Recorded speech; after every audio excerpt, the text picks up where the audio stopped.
You know what they say about fixing cars and marriages. Both require patience, the right tools, and accepting that some things are just too broken to save. I'm Anthony Miller, and at 42, I've learned that lesson the hard way. My auto shop sits on the corner of Maple and 3rd, a greasy monument to honest work in a world that seems to value everything but. The morning everything started falling apart began like any other.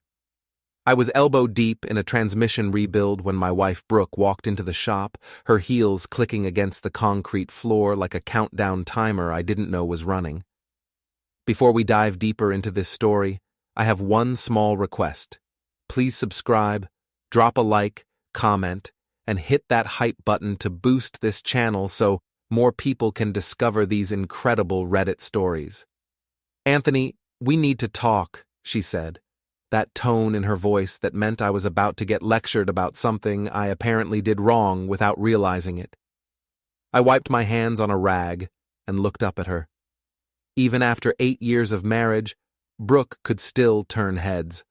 Blonde, fit, with that retail manager polish that made her look like she belonged in a catalog rather than my grimy shop. Today, though, something was different. She seemed nervous, fidgety. "What's up, babe?" I asked, though part of me already suspected I didn't want to know. "My brother Kyle is coming to stay with us for a while. He just got out of the police academy and needs somewhere to crash until he finds his own place." Kyle Maddox. Even his name made my jaw clench. Brooke's older brother, the golden boy who could do no wrong in their family's eyes. 6'2", built like a linebacker, with that cocky swagger that screamed, "I'm better than you," from across the room. "How long is a while?" I asked, already knowing I wouldn't like the answer. "Just a few months, maybe 6. He's looking into private security work, and you know how competitive that field is." 6 months. 6 months of Kyle treating my house like his personal hotel, eating my food, drinking my beer, and making snide comments about my little car shop while he figured out his life. "Brooke, our house isn't that big. Where's he going to sleep?" "The guest room, obviously. Come on, Anthony, he's family. We have to help him out." Family. Right, the same family that had never once visited my shop, never asked about my business, never showed the slightest interest in what I did for a living. But now they needed something, and suddenly I was supposed to roll out the welcome mat. "When's he arriving?" I asked, because arguing with Brooke about her family was like trying to explain quantum physics to a carburetor, technically possible, but ultimately pointless. "Tonight. I'm picking him up from the airport at 7. Tonight. No discussion, no, what do you think? Just a done deal presented as a fait accompli. This was classic Brooke, making decisions, and then informing me about them afterward. Rico, my best mechanic, looked up from the engine he was working on. At 28, Rico had been with me for 5 years and could read my moods better than my wife could. The look on his face said he'd heard enough to know this wasn't going to end well. "Boss, you want me to finish up the Morrison job today?" Rico asked, diplomatically changing the subject. "Yeah, thanks, Rico. Mrs. Morrison needs her car back by tomorrow." Brooke checked her phone, a habit that had become increasingly frequent lately. "I have to get back to work. We're doing inventory all week, and my manager is being a complete nightmare about it." She leaned over and gave me a quick peck on the cheek, the kind of kiss that felt more like checking an item off a to-do list than any expression of affection. After she left, Rico walked over, wiping his hands on a shop rag. "Kyle's the cop brother, right? The one who thinks he's God's gift to law enforcement." "Ex-cop now, apparently. And yeah, that's the one." "This should be interesting," Rico said with a grin. "How long you think it'll take before you two throw down?" "I'm not going to fight with Kyle. I'm going to be the perfect host, smile, nod, and count the days until he finds his own place." Rico laughed. "Sure you are, boss. And I'm going to start dating supermodels." That evening, I was in the garage organizing my tools when I heard Brooke's car pull into the driveway. Through the window, I watched her get out, followed by Kyle. Even from a distance, I could see he'd bulked up since I'd last seen him. The police academy had been good to him, adding muscle to an already impressive frame. I walked into the house through the kitchen door, trying to psych myself up for what was sure to be an awkward reunion. Kyle was standing in the living room, looking around like he was appraising the place for an insurance claim. "Anthony!" he said with that booming voice that always sounded like he was addressing a crowd. "Good to see you, man." He grabbed my hand in one of those crushing handshakes that was supposed to establish dominance. I squeezed back just hard enough to let him know I wasn't intimidated. "Kyle, welcome. How was the flight?" "Long. But hey, I'm here now, ready to start the next chapter of my life." He looked around the living room again. "Nice place you guys have here. Very cozy." Cozy. In Kyle speak, that meant small and inadequate. Our house was actually pretty nice. 3 bedrooms, 2 baths, decent neighborhood. But Kyle had grown up in their parents' McMansion, so anything smaller than a small hotel probably seemed cramped to him. "Let me show you to your room," Brooke said, grabbing one of his suitcases. "You must be exhausted." I watched them head upstairs, Kyle's voice carrying as he told some story about his flight. Already, I could feel the dynamic in my house shifting. Kyle had been here less than 10 minutes, and somehow I felt like a guest in my own home. Over the next few days, Kyle settled in with the kind of casual entitlement that came naturally to him. He commandeered the remote control, reorganized the refrigerator to make room for his protein shakes and energy drinks, and started leaving his workout equipment in the living room. "Just temporary," he'd say whenever I mentioned it, "until I get my own place set up." But it was the little comments that really got under my skin. The way he'd wrinkle his nose when he came into the house after I'd been working in the shop. The jokes about grease monkeys and getting your hands dirty. The constant suggestions about how I could improve my business. "You know, Anthony," he said one morning over breakfast, "you should really think about expanding. Maybe get into collision repair or detailing. Diversify your revenue streams." "I like what I do," I replied, trying to keep my voice level. "I'm good at it, and it pays the bills." Sure. But you could be making so much more money. I mean, Brooke deserves nice things, you know? She shouldn't have to work retail forever." The implication was clear. I wasn't providing well enough for his sister. Never mind that Brooke had never complained about money. Never mind that we owned our house, had reliable cars, and took a decent vacation every year. In Kyle's world, if you weren't constantly climbing the ladder, you were falling behind. "Brooke likes her job," I said. "She's good at managing people." Kyle laughed. "Come on, man. Nobody likes retail. She's just making the best of it because she has to." I looked at Brooke, expecting her to defend her career, but she was focused on her phone, scrolling through something that apparently required her complete attention. "Actually," Kyle continued, "I might be able to help her out. The security company I'm looking at has some corporate clients who are always looking for good people. Better pay, better hours, more professional environment." "That's sweet of you to think of me," Brooke said, finally looking up from her phone. "But I'm fine where I am." "Just saying, the offer's there. Family has to look out for family, right?" Family. There was that word again, wielded like a weapon to shut down any objection I might have. The breaking point came 2 weeks later. I was working late in the shop, trying to finish a particularly complex engine rebuild, when Kyle walked in. He was dressed for a night out. Designer jeans, expensive shirt, cologne that probably cost more than I made in a day. "Still playing with cars, I see," he said, looking around the shop with barely concealed disdain. "It's called working," I replied, without looking up from the engine. "Some of us have to do it for a living." "Hey, no judgment here. Honest work is honest work, right? Though I have to say it must be tough on Brooke, being married to someone who comes home smelling like motor oil every night." I set down my wrench and looked at him. "What's that supposed to mean?" Nothing. Just that women have needs, you know? They want to feel proud of their husbands. They want to be able to brag about what their man does for a living. And you don't think Brooke is proud of me? Kyle shrugged. I'm just saying, when she talks about you to her friends, she doesn't exactly light up, if you know what I mean. I felt something cold settle in my stomach. Brooke talks to you about our marriage? We're close, Anthony. Always have been.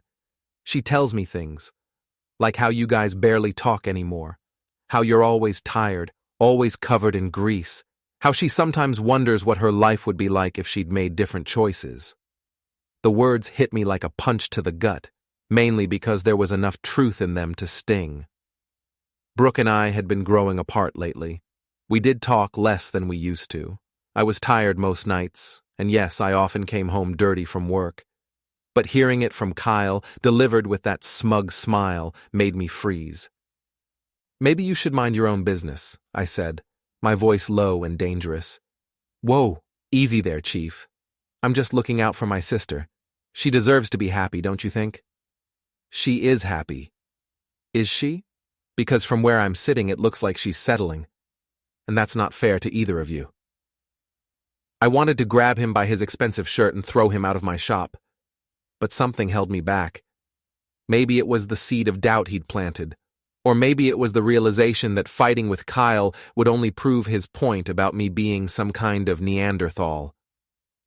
I think you should go, I said instead. Sure thing. Just think about what I said, okay? Maybe it's time to consider what's best for everyone involved. After he left, I sat in my shop for a long time, staring at the half-assembled engine and wondering if Kyle was right. Was I holding Brooke back? Was she really unhappy? When I finally went inside, the house was dark. Brooke was already in bed, her back turned to my side.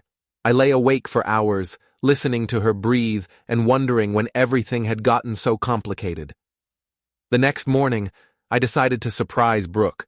I'd been saving up to buy her a new car. Her sedan was getting old, and she'd mentioned wanting something bigger.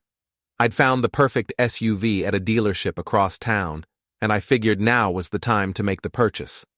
But when I went to get the registration papers from Brooke's purse, I found something that changed everything.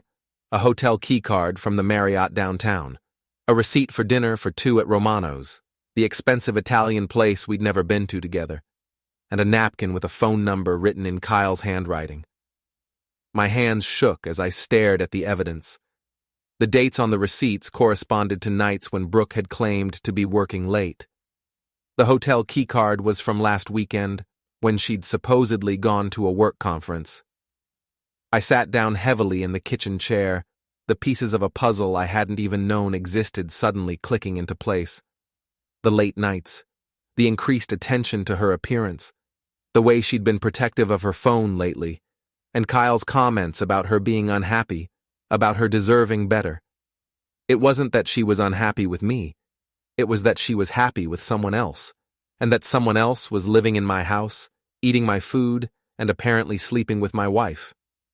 I put everything back in Brooke's purse exactly as I'd found it, my mind racing. Part of me wanted to confront them immediately, to have it out right then and there. But a bigger part of me, the part that had learned patience from years of diagnosing complex mechanical problems, wanted to gather more information first. If Brooke and Kyle thought they were playing me for a fool, they were about to learn that this particular fool had some tricks of his own. The next few days were torture. I went through the motions of normal life while my world crumbled around me. Every smile from Brooke felt like a lie. Every casual comment from Kyle felt like mockery. I found myself analyzing every interaction, looking for signs I'd missed, and once I started looking, they were everywhere. The way Brooke's face lit up when Kyle walked into a room, the inside jokes they shared that I wasn't part of, the way they'd sometimes stop talking when I entered the room, as if I'd interrupted something private. I started paying closer attention to their schedules. Kyle claimed to be job hunting, but he seemed to have a lot of free time. Brooke's work hours had become increasingly unpredictable, and there were gaps, times when neither of them was where they claimed to be. Rico noticed my distraction immediately. Boss, you okay? You seem like you got something heavy on your mind. We were working on a brake job, routine work that I could normally do in my sleep. But I'd already made 2 careless mistakes, and Rico was starting to worry. Just family stuff, I said, which was technically true. The brother-in-law still giving you grief? Something like that. Rico was quiet for a moment, then said, You know, my cousin went through something similar. His wife's brother moved in, started causing problems. Turned out the brother was doing more than just crashing on the couch, if you know what I mean. I looked up sharply. What happened? My cousin handled it smart. Didn't go off half-cocked, didn't do anything stupid. He gathered evidence, documented everything, then made his move when he had all the facts. And then? Rico grinned. Let's just say the brother found himself looking for a new place to live real quick, and the wife realized she'd made a big mistake. That afternoon, I decided to do some investigating of my own. I drove by Romano's, the restaurant from the receipt, and talked to the hostess. She remembered seating a blonde woman and a tall, muscular man several times over the past month. Always the same table, always very cozy. They make a lovely couple, she said innocently. Are they friends of yours? Something like that, I replied. Next, I went to the Marriott. The desk clerk couldn't give me specific information, but he confirmed that the keycard I'd found was from a room that had been occupied multiple times in the past month, always by the same guests. The picture was becoming clearer, and it wasn't pretty. That evening, I decided to test my theory. I announced at dinner that I'd be working late at the shop, finishing up a rush job that had come in. Oh, that's too bad, Brooke said. But I caught the quick glance she exchanged with Kyle. I was hoping we could watch a movie together. Maybe tomorrow night, I said. This customer is paying double for the quick turnaround. I left the house at 7, drove to the shop, and parked where I could see the street but wouldn't be easily spotted. At 8:30, Kyle's rental car pulled out of my driveway. 20 minutes later, Brooke's sedan followed. I tailed them at a distance, my hands gripping the steering wheel so tightly my knuckles were white.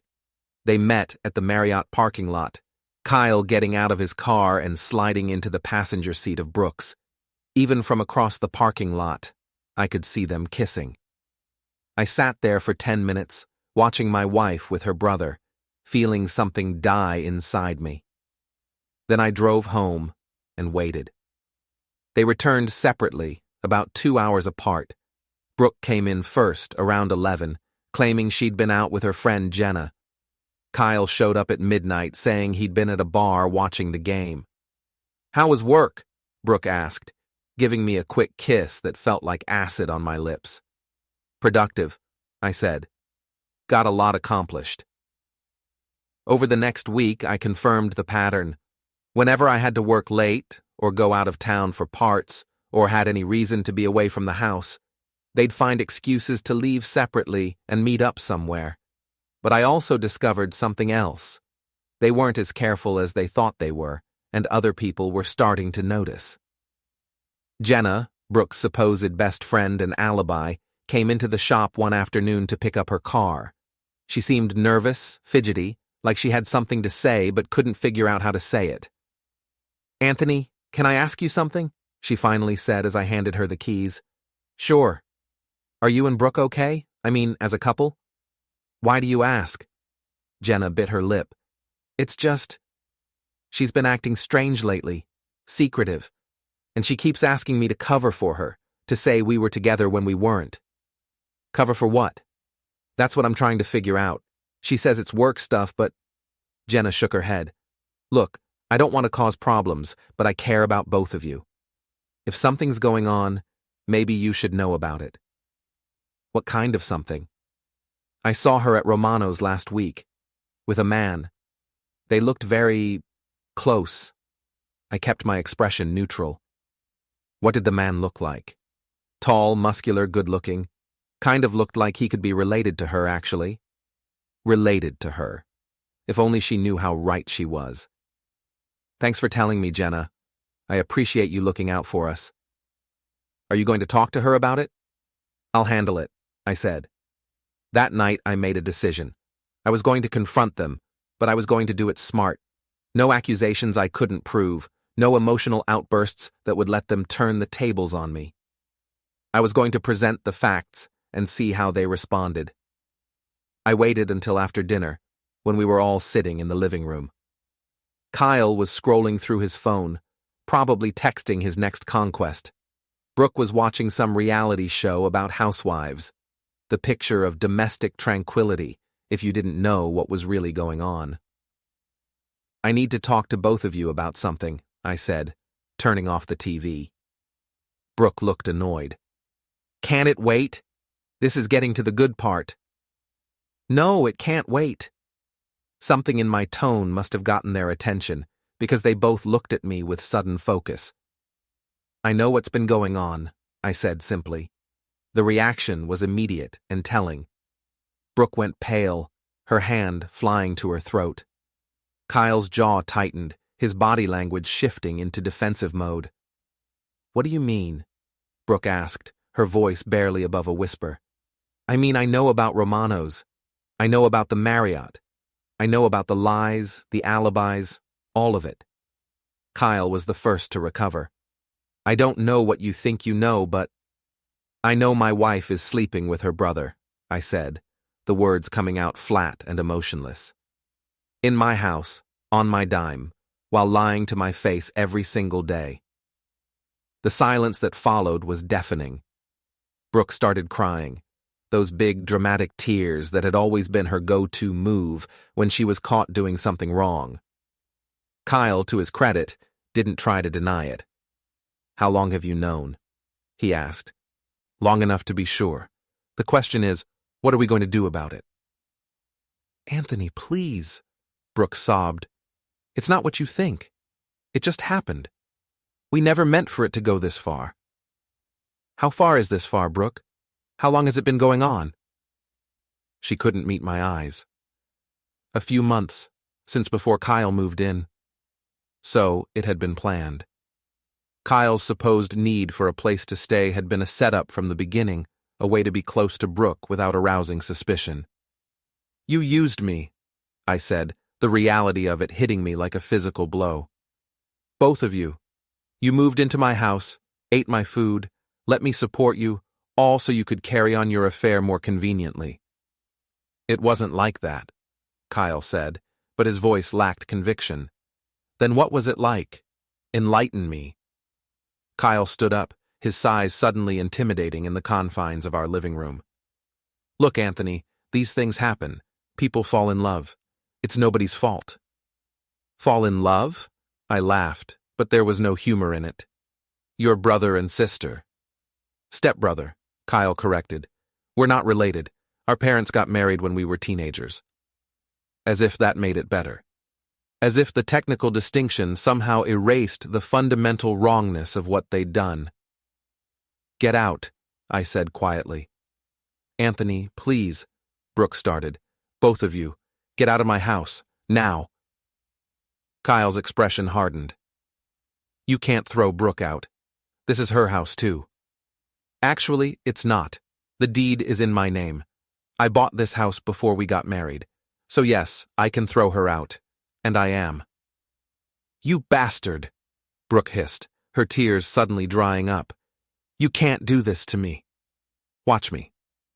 I'll call a lawyer. I'll take you for everything you're worth. With what money? And good luck explaining to a judge why you think you deserve half of everything when you were cheating with your own brother. Kyle stepped forward, his hands clenched into fists. You need to watch how you talk to her. Or what? You'll hit me? Go ahead, Kyle. Assault me in my own house. See how that works out for your new security career. For a moment, I thought he might actually do it. His whole body was coiled like a spring, ready to explode into violence. But then some vestige of common sense kicked in, and he stepped back. This isn't over, he said. Yes, it is. Pack your things and get out. Both of you. Tonight. Where are we supposed to go? Brooke demanded. I don't care. Hotel, friends, your parents, not my problem anymore. They left that night, taking their clothes and personal items, but leaving behind the bigger furniture and household goods. I watched from the window as they loaded Kyle's rental car, whispering angrily to each other in the driveway. After they were gone, I sat in my empty house and tried to figure out what I was feeling. Anger, certainly. Betrayal, obviously. But also something else, a strange sense of relief, as if a weight I hadn't realized I was carrying had suddenly been lifted. My marriage was over. My wife had been cheating on me with her own brother. By any measure, this should have been the worst night of my life. So why did I feel like I'd just dodged a bullet? The next morning, I woke up in an empty house for the first time in 8 years. The silence was eerie at first, but as I made coffee and ate breakfast without having to make conversation or tiptoe around anyone else's mood, I started to appreciate it. Rico arrived at the shop early, as usual, and immediately noticed something different about me. "You look better today, boss. Less like someone ran over your dog." "Brooke and Kyle moved out last night," I said. Rico raised an eyebrow. "That was fast. What happened?" I gave him the abbreviated version. Caught them cheating, threw them out, marriage over. Rico listened without judgment, nodding occasionally. "Damn, boss. That's rough. But maybe it's for the best, you know? You haven't seemed happy in a long time." Was it that obvious? To me, yeah.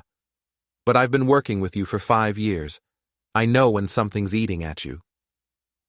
We worked in comfortable silence for a while, the familiar rhythm of repairing engines providing a kind of therapy. But around noon, my phone started ringing. First call was from Brooke's mother, demanding to know why I'd thrown her daughter out on the street like some kind of animal. I explained the situation calmly, but she wasn't interested in hearing about her daughter's infidelity. "Marriages go through rough patches," she said. "That's no reason to abandon your vows." She was sleeping with Kyle, Mrs. Hayes, her own brother. "Stepbrother," she corrected, just like Kyle had. "And I'm sure there's more to the story than you're telling me." I hung up on her. The second call was from my friend Mike, who'd heard through the grapevine that Brooke and I were having problems. "Hey man, sorry to hear about you and Brooke. If you need to talk or just want to grab a beer, I'm here." "Thanks, Mike. I appreciate it. What happened, if you don't mind me asking?" I gave him the same abbreviated version I'd given Rico. There was a long pause on the other end of the line. "Jesus, Anthony, wow. I don't even know what to say." "Yeah, it's been a hell of a week." "Listen, a bunch of us are getting together at Murphy's tonight. Pool, beer, guy talk. You should come." Murphy's was our usual hangout, a dive bar with decent beer and pool tables that had seen better days. Under normal circumstances, I would have jumped at the chance to blow off some steam with my friends. "I don't know, Mike. I'm not really in the mood for a crowd." "Come on, man. Sitting at home alone isn't going to help anything. Besides, you need to get your story out there before Brooke starts spreading her version around town." That was a good point. In my experience, the first person to tell their side of a breakup usually got the benefit of the doubt, and knowing Brooke, she was probably already working on damage control. "All right," I said. "I'll be there around 8. Murphy's was crowded when I arrived, the usual mix of blue-collar workers and local regulars. I found Mike at our usual table in the back, along with Tommy from the tire shop, Dave, who worked construction, and Jim from the parts store. "There he is," Mike said, standing up to give me a handshake that turned into a brief hug. "How you holding up, buddy?" "I'm alive," I said, which was about as positive as I could manage. "First round's on me," Tommy said, heading to the bar. We played pool and drank beer, and gradually I found myself relaxing for the first time in weeks. These were good guys, friends I'd known for years, and their support meant more than they probably realized. But around 10 o'clock, the mood changed. Kyle walked in with 2 guys I didn't recognize, all of them looking like they'd stepped out of a police academy recruiting poster. Big, muscular, with that aggressive swagger that screamed trouble. Well, Kyle said loudly enough for half the bar to hear. "Look who's here. The guy who throws his wife out on the street." The conversations around us died down as people turned to watch what was clearly going to be a confrontation. "Kyle," I said evenly, "I'm just here having a drink with my friends. I don't want any trouble." "Trouble? Who said anything about trouble? I just want to talk." He walked over to our table, his two friends flanking him like bodyguards. Up close, I could see he'd been drinking, not falling down drunk, but enough to make him belligerent. "You know, Anthony, I've been thinking about what you said last night, about me and Brooke, and I realized something." "What's that?" "You're not angry because we were together. You're angry because she chose me over you." A few people in the bar chuckled, and I felt my face burn with embarrassment. This was exactly what I'd been trying to avoid, a public confrontation that would become the talk of the town. "Kyle, you're drunk. Why don't you go home and sleep it off?" "I'm not drunk. I'm just honest. See, the thing is, Brooke was never really happy with you. She told me so herself. Said you were boring, predictable. Said the spark went out of your marriage years ago." More chuckles from the crowd. I could feel my friends tensing up beside me, ready to jump in if things got physical. "She said you couldn't satisfy her," Kyle continued, his voice getting louder. "Said she had to fake it just to get through." That's when Mike stepped forward. "That's enough, asshole. You've said your piece. Now why don't you take your boyfriends and get out of here?" One of Kyle's friends, a guy with a shaved head and arms covered in tattoos, stepped closer to Mike. "Nobody's talking to you, old man." "Old man?" Mike laughed. "I'm 35, Junior, and I've been in more fights than you've had hot meals." The tension in the bar was thick enough to cut with a knife. Everyone was watching, waiting to see who would make the first move. "Gentlemen," the bartender called out, "take it outside or take it somewhere else. I don't want any trouble in here." Kyle looked around the bar, clearly enjoying being the center of attention. "No trouble here, barkeep. Just having a conversation with my brother-in-law about his failed marriage." "Soon-to-be ex-brother-in-law," I corrected. "Right, ex, because you couldn't handle the competition." That did it. I stood up, my chair scraping against the floor. "You want to talk about competition, Kyle? Let's talk about it. You're a 36-year-old man who had to move in with his sister and her husband because you couldn't make it on your own. You got kicked out of the police academy. I didn't get kicked out, I left. And now you're living in a hotel room, unemployed, with no prospects and no future. If that's competition, I think I'll stick with being boring and predictable." Kyle's face flushed red. "At least I can satisfy a woman. At least when I touch Brooke, she doesn't have to pretend to—" I hit him before he could finish the sentence. It wasn't a particularly good punch. I'm a mechanic, not a boxer, but it caught him off guard and sent him stumbling backward into one of his friends. The bar erupted. Kyle's friends jumped forward, my friends jumped forward, and suddenly everyone was shoving and swinging. I found myself grappling with the tattooed guy, both of us throwing wild punches that mostly missed their targets. The fight lasted maybe 30 seconds before the bartender came around the bar with a baseball bat and started yelling about calling the cops. That broke things up pretty quickly. "All of you, out," he shouted, "and don't come back tonight." We filed out into the parking lot, the adrenaline still pumping through my veins. Kyle had a split lip and a rapidly swelling eye. I had scraped knuckles and what felt like the beginning of a bruise on my ribs. "This isn't over, Anthony," Kyle said as he and his friends got into their car. "You humiliated me in there. Nobody does that to me." "You humiliated yourself," I replied. "I just gave you the opportunity." They drove off, leaving me standing in the parking lot with my friends. Mike clapped me on the shoulder. "Well, that was interesting," he said. "Feel better?" "Actually, yeah, I do." And I did. For the first time since this whole mess started, I felt like I'd taken control of the situation instead of just reacting to it. But as I drove home that night, I couldn't shake Kyle's parting words. This isn't over. Knowing Kyle, that wasn't just empty bravado. He was the type to hold a grudge, and now I'd given him a very public reason to come after me. I was going to have to be careful, but I was also going to have to be ready, because if Kyle wanted to escalate this thing, I was more than happy to oblige. The next few days were surprisingly peaceful. I threw myself into work, catching up on jobs I'd been neglecting while dealing with the drama at home. Rico and I developed a comfortable routine, and I started remembering why I'd loved working on cars in the first place. But the peace didn't last long. It started with small things. A brick through my shop window one night, with a note attached. "Watch your back." My truck's tires slashed in the parking lot behind Murphy's. Prank calls to the shop at all hours, sometimes heavy breathing, sometimes just hang-ups. "This is getting out of hand," Rico said as we swept up glass from the latest broken window. "You need to call the cops." "And tell them what? That my estranged brother-in-law is harassing me? Kyle's got friends on the force. They'll just tell me it's a civil matter." "So, what are you going to do?" "I'm going to handle it myself." That afternoon, I drove to the hotel where Kyle and Brooke were staying. It was one of those extended stay places that catered to business travelers and people going through divorces.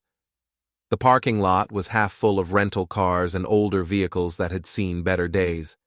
I found Kyle's rental car easily enough, a silver sedan that stood out among the pickup trucks and economy cars. I didn't do anything to it, just made a note of the license plate and the room number I saw him coming out of. Then I went home and did some research. Kyle had been telling people he left the police academy voluntarily, but a few phone calls to contacts I'd made over the years told a different story. He'd been asked to leave after a series of incidents involving excessive force and inappropriate conduct with female recruits. The private security company he claimed to be interviewing with had never heard of him. And most interesting of all, he'd been arrested twice in the past 5 years, once for bar fighting, once for harassment of an ex-girlfriend. This was useful information, but I needed more. I needed leverage. The opportunity came sooner than I expected. 2 days later, I was working late at the shop when I saw Kyle's rental car drive by slowly. He was casing the place, probably planning another act of vandalism. I waited until he was gone, then called Rico. "Hey, you still got that security camera system you were trying to sell?" "Yeah, why?" "Bring it by tomorrow morning. I want to set up some surveillance around the shop." "Good idea, boss. Should have done that weeks ago." The next night, Kyle took the bait. He showed up around midnight with a can of spray paint, probably planning to tag my building with some creative graffiti, but this time, I was ready for him. I was parked across the street in a borrowed car, watching through binoculars as he crept around the side of the building. He spent several minutes spray painting something on the wall. I couldn't see what from my angle, but I could see him clearly enough to identify him. More importantly, my newly installed security cameras were getting it all on high-definition video. After he left, I walked over to see his handiwork. "Cheater" was spray-painted across the side of my building in large red letters, along with some graphic suggestions about what I could do with myself. The irony wasn't lost on me. The next morning, I made copies of the security footage and drove to the police station. Officer Martinez, who'd handled my previous vandalism reports, watched the video with interest. "That's definitely vandalism," he said. "We can arrest him for this." "I want to press charges." "You sure? These family disputes can get messy in court." "He's not family anymore, and I'm tired of being his punching bag." Kyle was arrested that afternoon at the hotel. I wasn't there to see it, but Jenna called me with the details. Apparently, there had been quite a scene in the parking lot, with Kyle shouting about being set up and Brooke crying hysterically. "The whole thing was a mess," Jenna said. I felt bad for Brooke, but honestly, Anthony, what did they expect?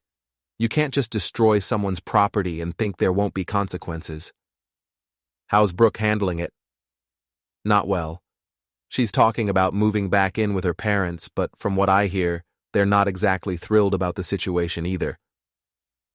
That evening, Brooke called me for the first time since she'd moved out. "Anthony, please," she said, her voice thick with tears. "You have to drop the charges against Kyle. He's going to lose his security clearance. His whole career will be ruined. He should have thought about that before he decided to vandalize my building. It was just spray paint. It's not like he burned the place down." "Just spray paint?" "Brooke, he's been harassing me for weeks. The broken windows, the slashed tires, the threatening phone calls. I'm done being his victim. He was hurt, Anthony. You humiliated him in front of all those people at Murphy's. He humiliated himself. I just defended myself." There was a long pause. Then Brooke's voice changed, becoming harder, more calculating. "If you don't drop the charges, I'll make your life hell. I'll tell everyone in town what really happened between us. I'll make you look like the bad guy." "Go ahead," I said. "Tell them how you cheated on your husband with your own brother. I'm sure that'll make you look great." "Stepbrother," she corrected automatically. "Still incest in most people's books." She hung up on me. But Brooke wasn't done. Over the next few days, she launched what could only be described as a character assassination campaign. She called my customers, telling them I was unstable and dangerous. She posted on social media about how I'd abandoned her in her time of need. She even showed up at the shop one afternoon, crying loudly in the parking lot where everyone could see her. "He threw me out," she sobbed to anyone who would listen. "After 8 years of marriage, he just threw me out on the street." Some people bought it. A few customers canceled their appointments, and I noticed some of the regulars at Murphy's giving me cold looks. But most people who knew me well enough to matter saw through her performance. "She's really going all out," Rico observed as we watched Brooke's latest dramatic scene from inside the shop. "You'd think she was auditioning for a soap opera." "She always was a good actress," I said. "I just never realized how good." The turning point came when Jenna finally got fed up with being used as Brooke's alibi and emotional support system. She came to the shop one afternoon, looking tired and frustrated. "I can't do this anymore, Anthony," she said. "Brooke's been calling me 10 times a day, wanting me to lie for her, to help her make you look bad. I told her I'm done." "What did she say?" "She said I was a terrible friend, that I was choosing you over her, but the truth is, I'm not choosing anybody. I'm just choosing not to be part of this mess anymore." Jenna paused, then looked at me directly. "For what it's worth, I think you handled this better than most guys would have. A lot of men would have done something really stupid by now." "The night's still young," I said with a grin. "Don't even joke about that. Kyle's already talking about getting back at you when he gets out of jail." "When does he get out?" "Tomorrow, I think. Brooke's been trying to raise money for his bail." That night, I sat in my empty house and tried to figure out what Kyle might do next. He'd already shown he was willing to escalate things, and now he had the added motivation of wanting revenge for his arrest. I thought about getting a restraining order, but that was just a piece of paper. Kyle had already shown he didn't care about the law. I thought about leaving town, starting over somewhere else, but why should I have to run from my own life? No, I decided. I wasn't going anywhere. This was my town, my business, my life. If Kyle wanted a war, he could have one. But this time, I was going to be the one setting the terms. I spent the rest of the evening making phone calls and sending emails. By the time I went to bed, I had a plan. It wasn't a nice plan, and it wasn't a particularly fair plan. But then again, Kyle hadn't been playing fair either. The next morning, I woke up feeling more energized than I had in weeks. Today, Kyle would be getting out of jail, probably expecting to pick up where he'd left off with his harassment campaign. He was in for a surprise, because while he'd been sitting in a cell feeling sorry for himself, I'd been busy. And by the time I was done with him, Kyle Maddox was going to wish he'd never heard of my town, my wife, or me. The war was about to begin, and this time, I was going to win it. Kyle got out of jail on a Thursday morning, and by Thursday afternoon, his life started falling apart in spectacular fashion. It began with a phone call to the security company where he'd been interviewing. I'd done my homework and discovered that the company's owner, Frank Morrison, was actually a customer of mine. I'd been working on Frank's classic Mustang for 3 years, and we'd developed a good relationship. "Frank, it's Anthony Miller. I need to ask you about someone who might be applying for work with you." "Sure, Anthony. What's up?" "Guy named Kyle Maddox. Tall, muscular, claims to be ex-police." There was a pause. "Yeah, he came in last week. Seemed qualified, but something about him rubbed me the wrong way." "Why?" "He's my soon-to-be ex-brother-in-law, and he's been harassing me. Vandalism, threats, the works. Just got out of jail this morning." "Jesus, Anthony, thanks for the heads up. I'll make sure his application gets lost." One down. Next, I called the apartment complex where Kyle had put in an application.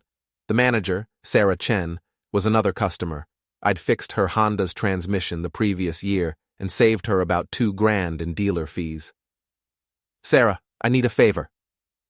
By noon, Kyle's apartment application had been rejected due to concerns about his background check. Then I got creative. I'd noticed that Kyle had been posting on social media about his job search, trying to present himself as a dedicated professional, just looking for his big break. So I created a few anonymous accounts and started commenting on his posts with some interesting information. Didn't this guy get kicked out of the police academy for excessive force? I heard he was arrested for harassment. Is that the kind of person you want in security? My friend works in HR and says his references don't check out. I made sure to keep the comments factual. I wasn't interested in libel charges, but I also made sure they were visible to anyone who might be considering hiring Kyle. By the end of the day, Kyle's carefully crafted professional image was in ruins. But I was just getting started. That evening, I got a call from Mike. "Anthony, you need to know something. Kyle was at Murphy's this afternoon, drunk off his ass, talking about how he's going to get back at you." "What kind of talk?" "Bad talk. He was saying things about burning down your shop, maybe doing something to your truck. The bartender finally cut him off and told him to leave." "Thanks for the heads up." "Be careful, man. This guy's not stable." I hung up and sat back in my chair. Kyle was escalating again, and this time he was talking about arson. That crossed a line from harassment into serious felony territory. Time to end this once and for all. I called Officer Martinez and told him about Kyle's threats. Then I called Frank Morrison back. "Frank, I need another favor, a big one." "What do you need?" "Kyle's been making threats about burning down my shop. I'm worried he might actually do it. Is there any way your security company could keep an eye on the place for a few nights?" "Absolutely. We'll put a patrol on it starting tonight." "Thanks, Frank. I owe you one. After everything you've done for my Mustang, we're even." The next morning, I implemented phase 2 of my plan. I drove to the hotel where Kyle and Brooke were staying and had a conversation with the manager, a guy named Pete, who'd brought his work van to my shop several times. "Pete, I've got a problem, and I'm hoping you can help me out." I explained the situation, showed him the police reports about Kyle's arrest, and mentioned the threats about arson. "I can't have someone like that staying here," Pete said. "It's a liability issue. I'll ask them to leave today." "I appreciate it." "No problem. That guy's been trouble since he checked in anyway. Loud, obnoxious, always complaining about something." By afternoon, Kyle and Brooke were homeless. Their belongings packed into Kyle's rental car as they drove around town looking for somewhere else to stay. But I wasn't done yet. That evening, I got a call from Rico. "Boss, you're not going to believe this. Kyle just tried to break into the shop." "What happened?" "The security patrol caught him trying to jimmy the back door. He had a gas can with him. He'd actually been planning to burn down my shop." "Did they arrest him?" "Oh yeah. He's back in jail, and this time it's for attempted arson. That's a felony, boss. He's looking at serious time. I felt a mixture of relief and satisfaction. Kyle had finally pushed things too far, and now he was going to pay the price. But the story wasn't over yet. The next morning, Brooke showed up at my house. She looked terrible. Her hair was unwashed, her clothes were wrinkled, and she had dark circles under her eyes. "Anthony, please," she said when I opened the door. "I need help." "What kind of help?" "Kyle's in jail. I don't have anywhere to stay. I spent last night in my car." "That's not my problem anymore, Brooke. Please. I know I messed up. I know I hurt you. But I'm desperate here." I looked at her for a long moment, this woman I'd been married to for 8 years, and felt absolutely nothing. No anger, no pity, no lingering affection. She was just a stranger who'd made a series of bad choices. "You made your bed when you decided to cheat on me with Kyle," I said. "Now you get to lie in it." "I'll do anything," she said, tears streaming down her face. "I'll sign whatever divorce papers you want. I won't ask for anything. Just please let me stay here until I can figure something out." "No. Anthony, please, I'm begging you. You should have thought about this before you decided to destroy our marriage. You should have thought about it before you helped Kyle harass me. You should have thought about it before you tried to turn the whole town against me." I started to close the door, but she put her hand against it. "What am I supposed to do?" "I don't know, Brooke. Call your parents. Call Jenna. Call one of your coworkers. But don't call me." I closed the door and locked it, leaving her standing on my porch. Through the window, I watched her walk back to her car, her shoulders shaking with sobs. Part of me felt bad for her, but a bigger part of me remembered all the lies, all the betrayal, all the humiliation she'd put me through. She'd made her choices, and now she had to live with the consequences. That afternoon, I got a call from Officer Martinez. "Anthony, I thought you'd want to know. Kyle's been charged with attempted arson, vandalism, and harassment. His bail's been set at $50,000. Think he'll make bail?" "Doubtful.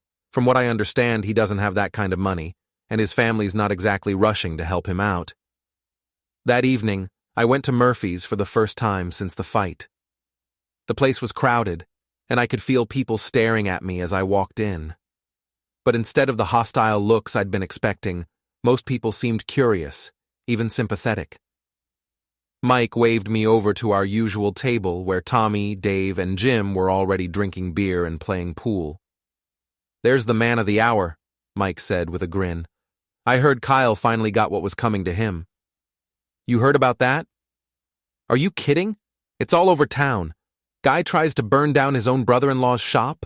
That's some serious crazy right there." "Step-brother-in-law," I corrected with a smile. We played pool and drank beer, and gradually I realized that the mood in the bar had shifted. People who'd been giving me cold looks the week before were now coming over to shake my hand and tell me they were glad I was okay. "Always knew there was something off about that guy," one of them said. "Too smooth, you know, like a used car salesman." "And that whole thing with his sister," another added. "I mean, stepsister or not, that's just wrong." By the end of the evening, I felt like I'd reclaimed my place in the community. Kyle's attempt at arson had backfired spectacularly, turning public opinion firmly in my favor. But the best part came the next morning, when I got a call from Frank Morrison.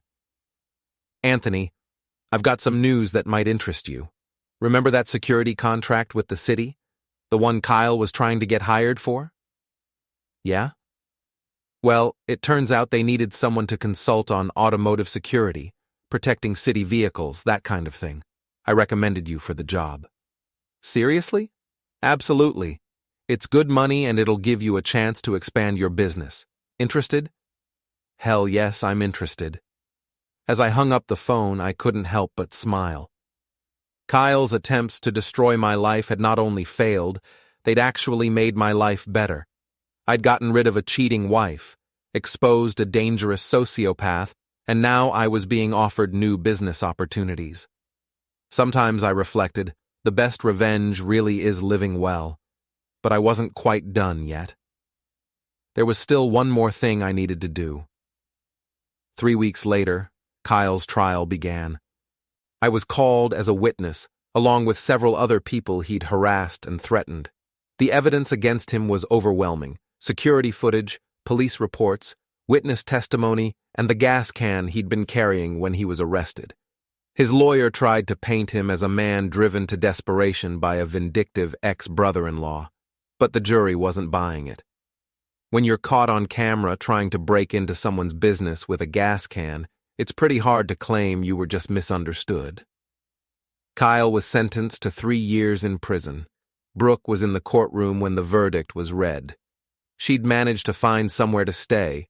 I heard through the grapevine that she was living with a coworker, but she looked like the past month had aged her 5 years. When Kyle was led away in handcuffs, she broke down completely. I felt no satisfaction watching her cry, but I felt no pity either. She'd made her choices, and this was where those choices had led her. After the trial, I went back to my shop and tried to return to normal life. Business was actually better than ever.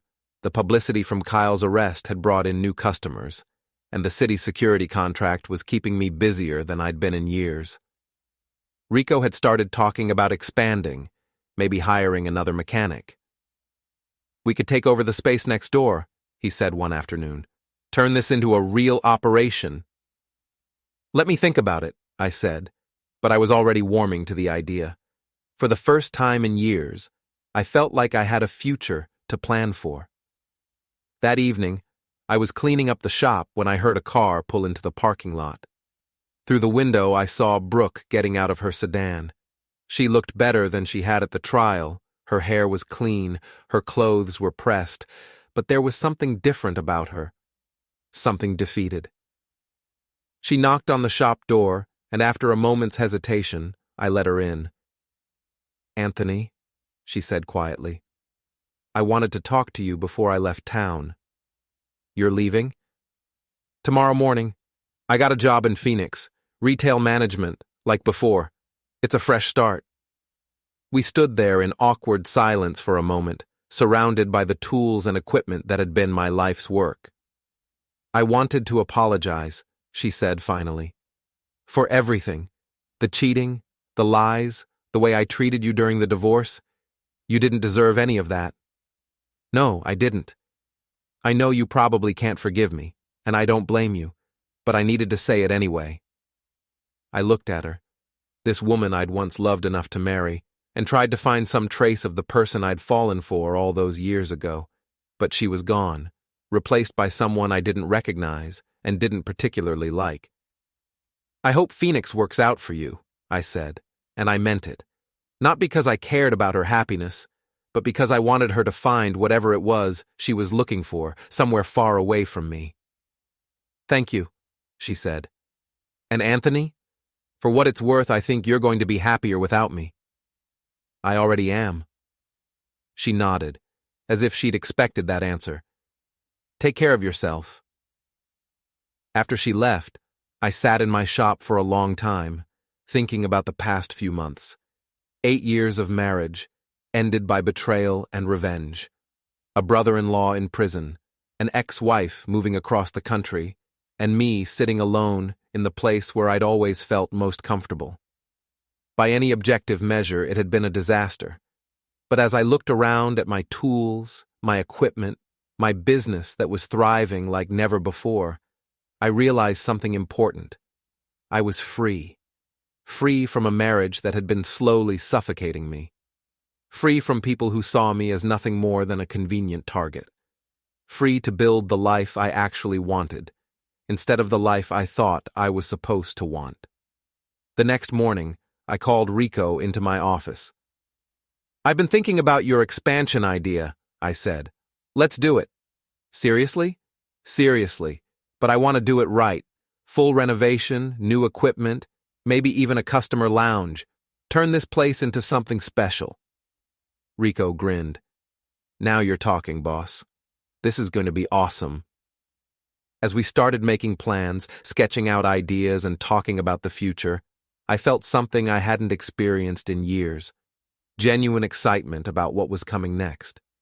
6 months later, Miller Automotive was the premier repair shop in town.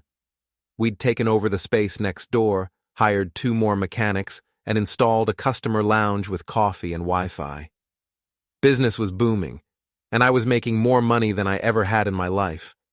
I'd also started dating again. Nothing serious yet, but I was rediscovering what it felt like to be with someone who actually enjoyed my company. One evening, as I was locking up the shop, I ran into Jenna at the grocery store. She looked good, happy, relaxed, like a weight had been lifted off her shoulders. "Anthony, how are you doing?" "Great, actually. Really great. How about you?" "Good. I heard about the expansion. The place looks amazing." "Thanks. It's been a lot of work, but it's worth it." We chatted for a few minutes about mutual friends and local gossip. Then, as we were saying goodbye, Jenna said something that stuck with me. "You know, Anthony, I always thought you and Brooke were wrong for each other. You're too good a person to be with someone who didn't appreciate you." "Thanks, Jenna. That means a lot." As I drove home that night, I thought about her words. Too good a person. I wasn't sure about that. The things I'd done to Kyle and Brooke hadn't exactly been saintly. But maybe that was the point. Maybe sometimes good people have to do hard things to protect themselves. Kyle was still in prison, and according to the last news I'd heard, he wasn't adjusting well to incarceration. Apparently, his attitude problem hadn't improved, and he'd already been involved in several fights with other inmates. Brooke, from what I'd heard through mutual acquaintances, was struggling in Phoenix. The job hadn't worked out as well as she'd hoped, and she was having trouble making friends. She'd called Jenna a few times, crying about how lonely she was, but Jenna had made it clear she wasn't interested in being anyone's emotional support system. I felt no satisfaction in their misery, but I felt no guilt about it either. They'd created their own problems through their own choices. I'd simply refused to be their victim.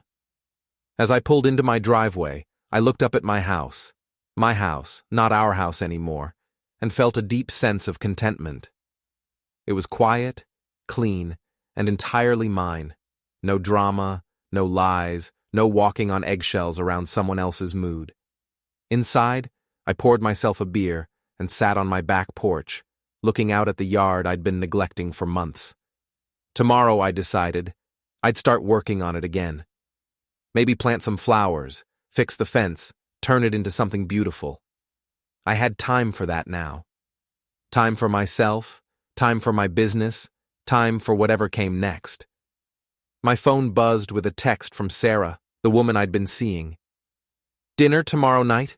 There's a new Italian place I want to try." I smiled and texted back, "Sounds perfect. Pick you up at 7? It's a date." As I sat there in the gathering darkness, listening to the crickets and feeling the warm evening breeze, I realized something profound. For the first time in years, maybe decades, I was exactly where I wanted to be. The war with Kyle and Brooke was over, and I had won. Not because I'd destroyed them, though I had, but because I'd refused to let them destroy me. I'd fought back, I'd protected what was mine, and I'd built something better from the ashes of what they'd tried to burn down. My name was Anthony Miller. I was 42 years old. I owned the most successful auto shop in town, and I was finally, truly happy. And that, I thought as I finished my beer and headed inside, was the best revenge of all.